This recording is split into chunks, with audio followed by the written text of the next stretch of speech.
For this video, I'm going to be making kimchi street tacos. Um, my main source of protein is going to be tofu. I've had kimchi tacos before. They've all had meat, so I'm just going to switch that out with tofu. My main source of lipids are going to be an avocado. And then my main source of carbohydrates are going to be whole wheat tortillas and brown rice. Some micronutrients for the tofu include cobalt, chromium, iron, and zinc. It also is pretty rich in calcium, magnesium, phosphorus, and it contains vitamin B.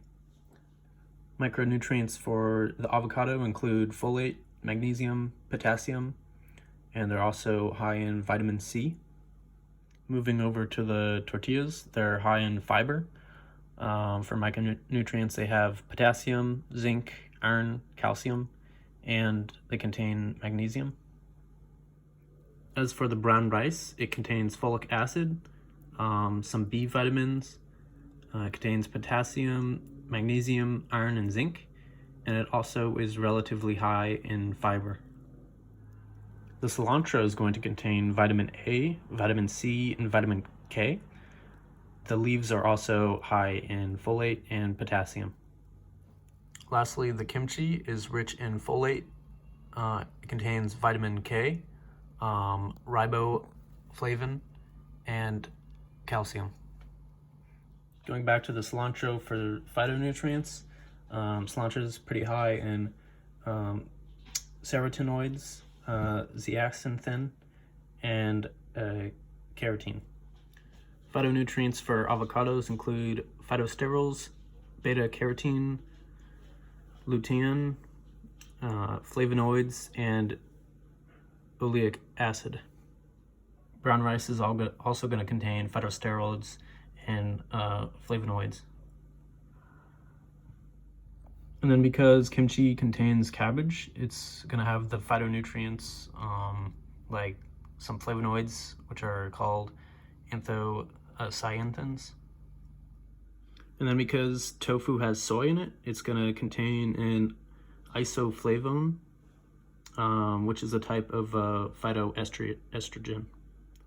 So kimchi is a fermented food, so it contains a lot of probiotics, which are really good for the gut microbiome.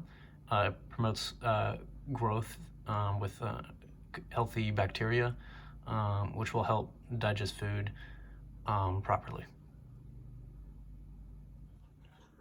Okay, so here's the finished tacos, and then comparing it to the Fame plate food model.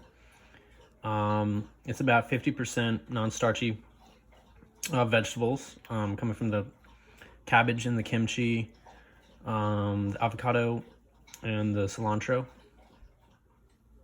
And then it's 25% whole grain, which would come from the tortillas, and the brown rice.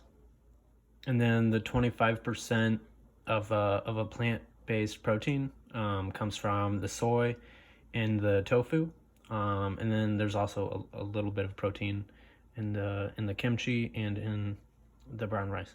Finally, for a fruit and lipid, I have the avocado as the main source of lipid. This meal is pretty nutritionally dense. Each taco has about 130 calories, and of course it's all coming from healthy unsaturated fats and proteins.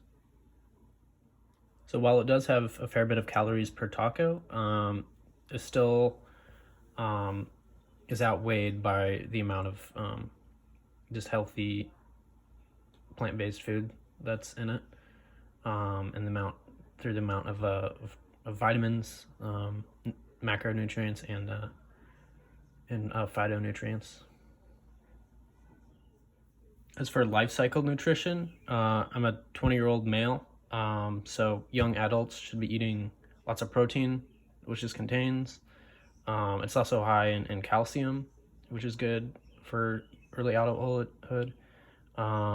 And it's also high in phosphorus, magnesium, and zinc, which are also positive for this stage in life.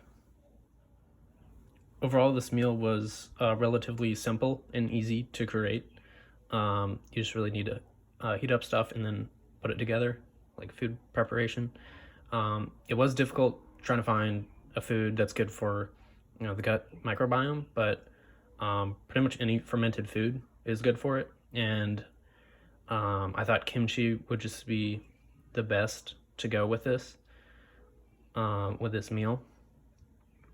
And then, yeah, I just decided to swap out a protein with a meat. Since most tacos contain meat, I just use tofu. I've had kimchi with tacos before, so I know they go pretty well with tortillas, even though it does kind of seem like it wouldn't. And then I'll have to see how the avocado tastes with it, because they do kind of seem like they'd be contradicting flavors. But overall, it's a pretty good looking meal, and it should taste good.